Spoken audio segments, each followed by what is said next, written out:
दोस्तों, देश का अंदर से हाल क्या है ये जानने की कोशिश करिए। एक तरफ इस भीषण गर्मी में प्रधानमंत्री मोदी विदेश की यात्रा पर निकले हुए 6 दिन की यात्रा में और पेरिस में नाच का लुत्फ ले रहे हैं। और इधर मोदी के पीछे राजधानी दिल्ली में सियासत का नंगा नाच हो रहा है, खुलेआम।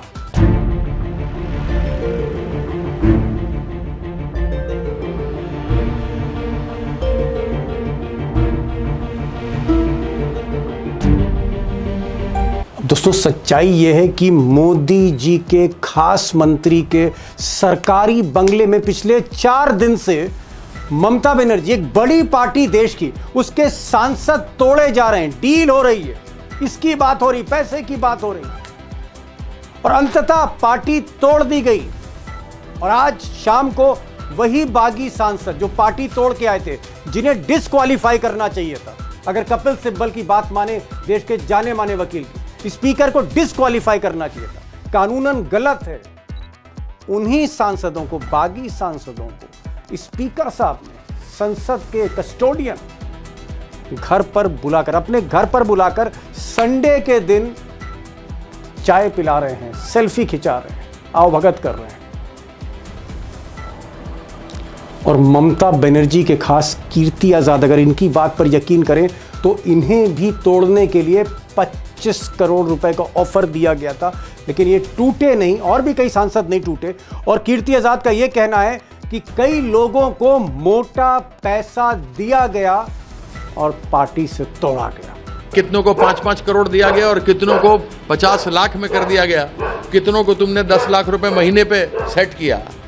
तो एक तरफ इन सांसदों ने, बागी सांसदों ने ममता बनर्जी की पार्टी छोड़ दी, या यूं कहें तोड़ दी, मोटा पैसा भी ले लिया। और देखिए किस ठाठ के साथ ये स्पीकर साहब के ड्राइंग रूम में बैठे हैं और स्पीकर साहब आवभगत कर रहे हैं। सोचिए, लोकसभा का स्पीकर कोई मामूली आदमी नहीं है, बल्कि एक बड़ा संवैधानिक पद है।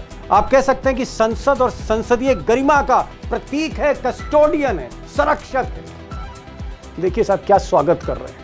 अब देश के जाने माने वकील कपिल सिब्बल, जो खुद सांसद हैं, मंत्री भी रहे, और आज की तारीख में उनको सुप्रीम कोर्ट से लेकर हर एक्सपर्ट सुनता है, उनकी बातों पर अमल किया जाता है। कपिल सिब्बल का ये कहना है कि जो कुछ दिल्ली में हो रहा है ये लोकतंत्र के साथ बहुत बड़ा मजाक है, ये थिएटर है, ये एक तरह से संविधान का अपमान है। और ये जो 20 बागी सांसद हैं, ये टीएमसी से अलग होकर अपनी मर्जी से किसी पार्टी में विलय नहीं कर सकते। जो कुछ ये कर रहे हैं गैर कानूनी है, इनको डिस्क्वालीफाई करना चाहिए, इनकी सदस्यता रद्द करनी चाहिए। और रद्द कौन करेगा? स्पीकर साहब करेंगे। और स्पीकर साहब क्या कर रहे हैं? चाय पिला रहे हैं। उधर ममता बनर्जी के जो वफादार सांसद बचे हैं, उसमें सागरिका घोष हैं, उसमें कल्याण बनर्जी हैं, सौगत राय हैं, उसमें कीर्ति आजाद है। इनका ये कहना था कि जो कुछ हो रहा है, यानी जिस तरह से ये बागी सांसद अलग गुट बना रहे हैं, एक छोटी सी गुमनाम सी पार्टी में विलय कर रहे हैं, ये सब कुछ कानून के विरुद्ध है, ये सब कुछ संविधान के विरुद्ध है। लेकिन सरकार और स्पीकर तरजीह दे रहे हैं। सुनिए एक बार कीर्ति आजाद को सुनिए। जिन एमपीओ ने साइन नहीं किया था, उनके घर में बीजेपी के लोग बैठे हुए थे, पुलिस बाहर से गार्ड कर रही थी उनको। बहुतों को तो घर तोड़ दिए गए, भंगचूर कर दिया गया, फैमिली को डराया धमकाया गया। बहुत सारे तो डर के आए हैं, लिस्ट देख लो, पहले 8 तो मान गए जो थे। तो ये तो मालूम है बीजेपी का खेल है। इसमें ब्रेकिंग न्यूज क्या है यार, ये तो बताओ। अब दोस्तों, जो बड़ा सवाल है, जो हमें आपको समझना चाहिए कि मोदी जी के खास मंत्री, इस देश के कैबिनेट मिनिस्टर भूपेंद्र यादव अपने सरकारी बंगले में पार्टी तोड़ रहे हैं, वहाँ पर बागी सांसद इकट्ठे हो रहे हैं, जमघट लग रहा है, और ऐसा लोग कहते हैं डील हो रही है, पैसे की डील हो रही है, और पार्टी तोड़ दी जा रही है। और उसके बाद वही बागी सांसद चाय पी रहे हैं, फोटो खिंचा रहे हैं, सेल्फी ले रहे हैं, ड्राइंग रूम में बैठे हुए हैं, ठाठ से बैठे हुए हैं। किसके? स्पीकर के। वो स्पीकर जो संसद के संरक्षक हैं। अगर इंसाफ के सारे दरवाजे बंद होते जाएं, गैर कानूनी काम हो, तो फिर इंसान कहां जाएगा? ममता बनर्जी कहां जाएंगी? बात ममता बनर्जी की नहीं है, सवाल है कि पीड़ित कहां जाएगा? तब सुप्रीम कोर्ट जाएगा। और सुप्रीम कोर्ट में क्या हो रहा है आपको भी मालूम है। सवाल इस बात का है कि क्या जो कुछ हो रहा है गैर कानून, और अगर हम कपिल सिब्बल की बात माने तो जो कुछ गैर कानूनी हो रहा है, कानून को ताक पर रखकर हो रहा है, संविधान के खिलाफ हो रहा है, क्या संविधान का कस्टोडियन, इस देश का सुप्रीम कोर्ट, इस देश के चीफ जस्टिस क्या इंसाफ देंगे? क्या वो दरवाज़ा खुला है, वो खिड़की खुली है? अब दोस्तों मामला क्योंकि संसद का है, लोकसभा का, इसलिए मैंने आज लोकसभा के सबसे सीनियर मोस्ट रिपोर्टर्स में एक उमाकांत लखेड़ा जी को आज मैंने बुलाया है। और वो पिछले 30-35 वर्षों से लगातार, यानी 80 के दशक से वो लोकसभा कवर कर रहे हैं और इस तरह के कई उतार चढ़ाव देखे। आज मैंने उनसे बहुत से सवाल किए कि भाई स्पीकर का रोल आपको कैसा दिखता है, और ये जो पार्टी तोड़ दी गई है क्या वाकई ये गैर कानूनी है, और क्या ये जो 20 सांसद हैं ये किसी छोटी पार्टी में, कोई नेशनलिस्ट सिटीजन पार्टी, एक ऐसी पार्टी जिसका नाम मैंने नहीं सुना, क्या उसमें विलय कर सकते हैं और स्पीकर मोहर लगा सकता है, मान्यता दे सकता है, और क्या फिर सुप्रीम कोर्ट का दरवाज़ा खटखटाया जा सकता है? बहुत से सवाल मैंने आज पूछे हैं, आप भी सुनिएगा क्या जवाब है। अभिषेक भी हमारे साथ इस प्रोग्राम में होंगे। उमाकांत जी, आप तो 30-35 वर्षों से लोकसभा कवर कर रहे हैं और राजनीति के तमाम आपने जो है वो नाटक देखे हैं इसी दिल्ली में। ये जो आज हमने देखा कि स्पीकर संडे के दिन, इतवार के दिन, छुट्टी के दिन अपने घर में महफिल सजा के बैठे हैं, और कुछ लोग कह रहे थे कि आधे घंटे पहले ही स्पीकर अपने ड्राइंग रूम में आकर इंतजार करने लगे कि कब ये बागी सांसद आते हैं और तब उनको वो मान्यता देते हैं एक तरह से। क्या आपको लगता है कि स्पीकर का व्यवहार थोड़ा सा आपको अटपटा लग रहा है? क्या स्पीकर थोड़ा सा 2 कदम आगे चले गए हैं, या फिर स्पीकर वही कह कर रहे हैं जो ऊपर से कहा जा रहा है? देखिए, स्पीकर एक इंडिपेंडेंट जो बोर्ड जो संस्था है, और उनका जो पद है वो पद राजनीतिक पार्टियों से ऊपर होता है। और आज इतवार के दिन उनकी जो मुलाकात करना बागी जी, संडे है। टीएमसी के, यहाँ इतवार के दिन छुट्टी है, संडे है, कोई उनका ऑफिशियल पार्लियामेंट का ऑफिस नहीं खुला हुआ है, उनका चैम्बर में आज छुट्टी है। ऐसी दशा में ऐसी कौन सी इमरजेंसी है कि भारत की लोकसभा के स्पीकर महोदय को अपने घर में बागी सांसदों को दावत देनी पड़ी, चाय पे बुलाना पड़ा, उनके साथ खुशियों का इजहार करना पड़ा, चाय पानी करना पड़ा, और उनके साथ एकांत में मुलाकातें करनी पड़ी। ये तो ऐसे ही हो गया कि भूपेंद्र यादव जो मोदी सरकार के मंत्री हैं, उन्होंने अपने ड्राइंग रूम में तमाम एमपीज के साथ बैठक की। और ये तो खबरें तो बाजार में ये है कि मोटे मोटे सौदे वही फाइनल हुए, वही किसको क्या लेन देन मंत्री होना के घर है, पे। मेरे पास तो कोई, जी, घर पे होना है। तो ये घर पर ऐसे ही होता है कि जब किसी का इंटरव्यू होता है पार्टी में भर्ती करने के लिए, तो पहले उनका पहला इंटरव्यू वहां हो गया, दूसरा इंटरव्यू स्पीकर साहब के यहाँ हो गया। तो स्पीकर का जो पोस्ट है, स्पीकर का जो ऑफिस है, ऑफिस ऑफ स्पीकर, उसको भी इस दल बदल में घसीट दिया गया है। और ये अवैधानिक दल बदल है, असंवैधानिक है। और स्पीकर जैसे टॉप संवैधानिक पद पर बैठे हुए व्यक्ति का जी। ये जो कंडक्ट है कि आप डिफेक्शन करवाने में शामिल हैं, उनको प्रेरित कर रहे हैं, आपको कोई मुझे नहीं लगता कि आपको कोई मॉरल राइट है कि आप अपने घर पे लोगों को मिले। आप एक सरकार स्पीकर, आप घर के अंदर नहीं है स्पीकर, आप लोकसभा में अपने चैम्बर में स्पीकर है, आप हाउस के अंदर भी है, लेकिन आपका ऑफिस भी है। मैं उनसे मिलने गया हूं, मेरी उनसे मुलाकातें हुई है, अकेले में हुई है स्पीकर से, उनका ऑफिस है वहां पर। तो मेरा ये कहने का मतलब ये है कि स्पीकर को ने अपने पद की गरिमा को तहस नहस कर दिया है आज, जो उन्होंने अपने प्राइवेट मुलाकातें जो डिफेक्टर से वो कर रहे हैं। ठीक है, बागी सांसदों से मुलाकात इतवार के दिन चाय पानी पे स्पीकर के अपने घर में नहीं होनी चाहिए थी, स्पीकर को इंतजार करना चाहिए था, और लोकसभा में अपने कार्यालय में स्पीकर को मिलना चाहिए था। एक तरह से एक मिली भगत है, और लखेड़ा साहब ने तो यहाँ तक कह दिया कि जो गरिमा है उसको तहस नहस कर दिया। एक सवाल अभिषेक, आप क्योंकि पार्लियामेंट्री अफेयर्स देखते हैं, डेटा स्टैटिस्टिक्स के आप बहुत अध्ययन करते रहते हैं, मुझे तो नहीं लगा ऐसा कभी हुआ होगा कि कोई पार्टी एक बड़ी पार्टी से टूटे और फिर कोई गुमनाम सी पार्टी में मर्ज हो जाए। अगर ये जो सांसद हैं ये किसी ऐसी पार्टी से बीजेपी में मर्ज हो जाते तो बात एक बार समझ में आती है, हालांकि गलत वो भी है। अब एक नई पार्टी, गुमनाम सी पार्टी, जो कभी कभार कहीं चुनाव लड़ी है, जिसको कोई जानता नहीं है, एनसीपी, नेशनल सिटीजन पार्टी, मैं भी पहली बार आज मैंने नाम सुना। और कपिल सिब्बल ने कहा कि ये बहुत बड़ा जोक है, ये बहुत बड़ा मजाक है लोकतंत्र के साथ, और उन्होंने कहा कि गैर कानूनी है, ऐसा हो ही नहीं सकता। क्या आपको लगता है कि जो कुछ हो रहा है, नियम कानून अभिषेक कुमार क्या ताक पर रख दिए गए हैं? खुला खेल फर्रुखाबादी है इस वक्त दिल्ली में। दीपक जी, आपके जवाब पर आने के पहले बस एक लाइन में ऐड करना चाहूंगा। केंद्र सरकार में मोदी जी को, कैबिनेट सेक्रेटरी को कहना चाहिए कि एक नई मिनिस्ट्री को नोटिफाई करें, डिफेक्शन मिनिस्ट्री, दल बदल मंत्रालय, और उस मंत्रालय में भूपेंद्र यादव को मंत्री के तौर पर तैनात कर दिया जाए। वैसे भी तो एनवायरमेंट में तो कुछ काम कर नहीं रहे हैं। हाँ, अपने विभाग में वो कुछ काम कर नहीं रहे। अब आते हैं आपके सवाल पर।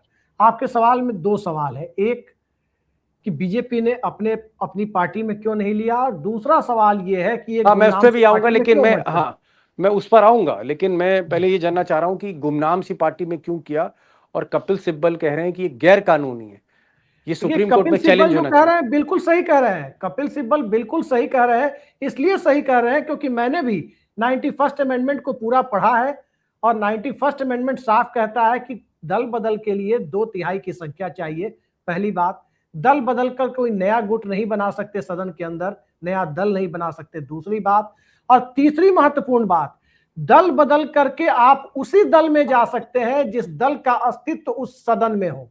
उस सदन में यानी कम से कम एक सदस्य, लोकसभा के अंदर कोई ऐसी पार्टी जिसके कम से कम एक सदस्य हो, जैसे मान लीजिए झारखंड मुक्ति मोर्चा, जैसे मान लीजिए जीतन राम मांझी की पार्टी, चंद्रशेखर रावण की पार्टी, उसके भी एक एमपी है, या 240 एमपी वाली भाजपा है। ऐसी किसी पार्टी में वो सांसद जा सकते हैं जिस दल का अस्तित्व पहले से उस सदन में हो। अब ये नई पार्टी नेशनलिस्ट सिटीजन पार्टी शायद नाम है, ये नाम तो पहली बार हम लोगों ने सुना है। इस पार्टी का तो कोई अस्तित्व सदन में नहीं है। अब उस पार्टी में मर्जर करा के कैसे स्पीकर साहब मान्यता देंगे, ये तो वही जाने। कपिल सिब्बल बिल्कुल सही कह रहे हैं, कहीं से वो गलत नहीं कह रहे। एक चीज जो मैं जानना चाह रहा था कि आखिर टीएमसी को जब सर माथे पर बैठा रखा है बीजेपी ने, मंत्री जी भी गुलाब जामुन खिला रहे हैं, स्पीकर भी गुलाब जामुन खिला रहे हैं, अमित शाह तो पूरा गुलाब जामुन का डिब्बा ही सौंपे दे रहे हैं, तो फिर अगर इतने मेहरबान हैं टीएमसी पर कि ये टूट कर आ गए भाई, है ना, तो फिर उनको बीजेपी में शामिल क्यों नहीं कर रहे? बीजेपी वैसे तो इन बागी सांसदों के साथ खड़ी दिख रही है, लेकिन फिर बीजेपी में शामिल क्यों नहीं किया जा रहा इन सांसदों को? ऐसी क्या वजह है? देखिए, 80 के करीब टीएमसी के एमएलए हैं, उसमें 3 दर्जन से ज्यादा 38 एमएलए शायद मुसलमान हैं, और बागी गुट में भी 28 से 30 एमएलए बताए जाते हैं, जो रीताव्रत बनर्जी के नेतृत्व वाला गुट है, जिसमें 3/4 यानी 60 से ऊपर एमएलए है, उसमें भी 28 से 30 एमएलए मुसलमान हैं। अब इतनी बड़ी संख्या में मुसलमान एमएलए यदि भारतीय जनता पार्टी में शामिल होंगे, तो बीजेपी का जो पूरा नैरेटिव है, राष्ट्रीय स्तर पर जो एक नैरेटिव बना करके बीजेपी ने रखा है कि वो बहुसंख्यक वर्ग की राजनीति करती है, और उस राजनीति के लिए जो सबसे जरूरी कंपोनेंट है वो ये है कि एक खास अल्पसंख्यक समुदाय और खासकर मुसलमानों को निशाने पर लेकर राजनीति करना। कपड़ों से पहचान की बात प्रधानमंत्री कहते हैं, गाड़ी के नीचे पिल्ला आ जाता है तब भी दर्द होता है, ये बातें गुजरात दंगे के बड़ी बात अभिषेक, बड़ी बात आपने कही कि मुस्लिम 38 मुस्लिम हैं ममता बनर्जी की पार्टी में, अगर इनको बीजेपी में शामिल करेंगे तो बीजेपी का हिंदुत्व का कार्ड डाइल्यूट हो जाएगा। मैं एक दूसरे सवाल पर आ रहा हूँ, क्योंकि आप सुप्रीम कोर्ट भी देखते हैं, पार्लियामेंट भी देखते हैं। कपिल सिब्बल का ये कहना है कि भाई ये मामला सुप्रीम कोर्ट में जाएगा, क्योंकि जो कुछ आज स्पीकर ने किया वो गलत है, जो बीजेपी कर रही है वो भी गलत है, और जो टीएमसी के सांसद कर रहे हैं वो भी गलत है, कानूनन गलत है। और कपिल सिब्बल जैसा जाना माना एक वकील कह रहा है। क्या आपको लगता है कि सुप्रीम कोर्ट आज के दौर में इंसाफ देगा या ये मामला लटक जाएगा? क्या आपको भरोसा है कि सुप्रीम कोर्ट जस्टिस दे सकता है ममता बनर्जी को, या फिर आपको लगता है कि सुप्रीम कोर्ट में भी कुछ होने वाला नहीं है? देखिए रूल तो अलग है, संविधान कानून एक अपनी जगह है, जो काम करता है वो संविधान और कानून तो दिन में भी लागू होता है, रात में भी लागू होता है। मेरा सिंपल सा कहना है कि आज की तारीख में जो जुडिशरी की कमर टेढ़ी हो रखी है और जुडिशरी जिस तरह से झुक गई है सिस्टम के आगे, सरकार के आगे, उस पर कई तरह के सवाल खड़े हो गए हैं। और मैं ये मानता हूं कि ये जो कदम उठाया है, ये सरकार पूरी तरह आश्वस्त है कि इस तरह के असंवैधानिक काम में सुप्रीम कोर्ट उनको पूरा हस्तक्षेप सहयोग नहीं। करेगा जो डिफेक्टर्स हैं। असंवैधानिक काम में क्या कर रहा हूं कि मैं एक बात बता रहा हूं दर्शकों को कि 1985 में राजीव गांधी प्रधानमंत्री थे, एंटी डिफेक्शन लॉ भारत की संसद ने पास किया था और उसमें 56 अमेंडमेंट हुआ था भारत के संविधान में, और उसमें उसका जो 10th शेड्यूल है, 10th शेड्यूल अभी एग्जिस्ट करता है, दर्शक चाहे तो 10th जी। शेड्यूल की क्या व्याख्या है एंटी डिफेक्शन लॉ में उसके गूगल में बारे देख में सकते हैं। पता कर सकते हैं। मैं ये कह रहा हूं आपको कि कोई भी पार्टी का जब विभाजन होता है तो कोई पार्लियामेंट्री पार्टी या संसदीय दल का विभाजन की कहीं कोई कोई मान्यता नहीं है, कोई कॉलम नहीं है कि संसदीय पार्टी दूध की धुली है। मेन अगर विभाजन होगा, डिवीजन होगा 2/3, तो तृणमूल कांग्रेस में वर्टिकल डिवीजन होगा। 2/3 जो उसके मेंबर हैं वो डिवाइड करेंगे पार्टी को। ये तो संसद, विधानसभा या लोकसभा ये या राज्यसभा, ये तो पार्टी की ब्रांचेज होती हैं, ये कोई पार्टी की मालिक नहीं होती है। पार्टी इनको भेजती है लोकसभा में, समझ गए, राज्यसभा समझ में, गए। विधानसभा में। जी ठीक। अब आप ये कहना चाह रहे हैं कि भाई जो भी फैसला है वो ममता बनर्जी करेंगी, जो पार्टी जिन्होंने स्थापित की है, जो पार्टी की इस वक्त आप कह सकते हैं सुप्रीमो है, सुप्रीम लीडर हैं, उन्हीं की मोहर से, उन्हीं के दस्तखत से चीज़ें होंगी। कोई उनके पार्टी में विधायक या सांसद बागी हो जाए वो फैसला नहीं ले सकता। ठीक है, मैं समझ गया। मैं आखिरी सवाल पूछ रहा हूँ अभिषेक, क्या आपको लगता है कि भाई मामला तो जो है बहुत गड़बड़ है? कपिल सिब्बल भी कह रहे हैं, उमाकांत जी भी कह रहे हैं, बाकी लोग भी कह रहे हैं कि जो कुछ हो रहा है गैर कानूनी है, कानून को ताक पर रख दिया गया है। तो क्या सुप्रीम कोर्ट इसमें इंसाफ देगा, या आज के दौर में जो चीफ जस्टिस साहब तो बैडमिंटन खैर खेल रहे हैं, बहुत कुछ उनके जजमेंट पे काफ़ी मुझे लगता है टीका टिप्पणियां भी हुई, क्या सुप्रीम कोर्ट इस मामले को लटकाएगा या इसमें जस्टिस देगा ममता बनर्जी को? देखिए, जस्टिस ममता बनर्जी को सुप्रीम कोर्ट से मिलेगा इसमें मुझे डाउट है। ओके। डाउट इसलिए है क्योंकि आज की तारीख में आप देखें तो सत्ता का संविधान चल रहा है, व्यवस्था का संविधान नहीं चल रहा है। यहाँ संविधान सत्ता के हिसाब से चलाया जा रहा है, उसी के हिसाब से व्याख्या हो रही है। सुप्रीम कोर्ट तो तब भी कुछ नहीं बोला जब 150 सांसदों को संसद से निलंबित करके फिर उसके बाद आपने देखा कि आईपीसी और सीआरपीसी को बदल दिया गया। उतना महत्वपूर्ण विधेयक 150 सांसद हाउस में नहीं है, दोनों हाउस मिलाकर निलंबित है और तब पास करा लिया गया। तो आप क्या उम्मीद करते हैं सुप्रीम कोर्ट से? बंगाल में 27 लाख वोटर के नाम कटे, सुप्रीम कोर्ट के किसी विद्वान न्यायाधीश ने कहा ना कि अगली बार वोट डाल लेंगे लोग। चलिए साहब, दोनों हमारे पैनलिस्ट हैं, दोनों ही इस सब्जेक्ट से पूरी तरह से वाकिफ हैं और डीप नॉलेज है उमाकांत जी को। कपिल सिब्बल ने भी कहा है जो कुछ हो रहा है गैर कानूनी हो रहा है, सुप्रीम कोर्ट को इसमें हस्तक्षेप करना चाहिए, इंसाफ देना चाहिए। लेकिन हमारे दोनों पैनलिस्ट का मानना है, आशंका जाहिर कर रहे हैं कि आज के दौर में जो सिलसिला है उसमें उनको बहुत कम उम्मीद दिखती है, यानी कोई उम्मीद की किरण नहीं दिख रही है। यानी जब सारे दरवाजे बंद हो जाते हैं, सरकार, स्पीकर सब मिल जाते हैं, तो एक उम्मीद की किरण हमें सुप्रीम कोर्ट, देश की सबसे बड़ी अदालत की तरफ हम बहुत उम्मीद से देखते हैं, लेकिन वो उम्मीद की किरण भी बुझती हुई दिख रही है। ये हमारे पैनलिस्ट कह रहे हैं। दोनों लोग शामिल हुए शॉर्ट नोटिस पर। उमाकांत जी, बहुत बहुत शुक्रिया आपका, thank you so much for joining this programme at such a short notice. Abhishek, आपका भी बहुत बहुत शुक्रिया, थैंक यू सो मच।